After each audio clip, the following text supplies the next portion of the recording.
This is one of our sites that we're looking at. I'm going to remind you guys, I can't really see it that well, but when you're bringing down security cameras or APs, taking a look at that.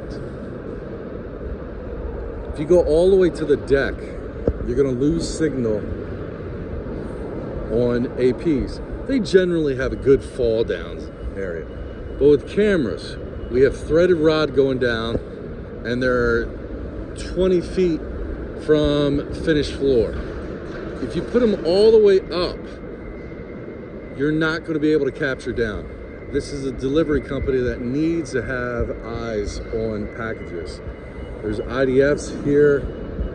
Again, just a brief thing.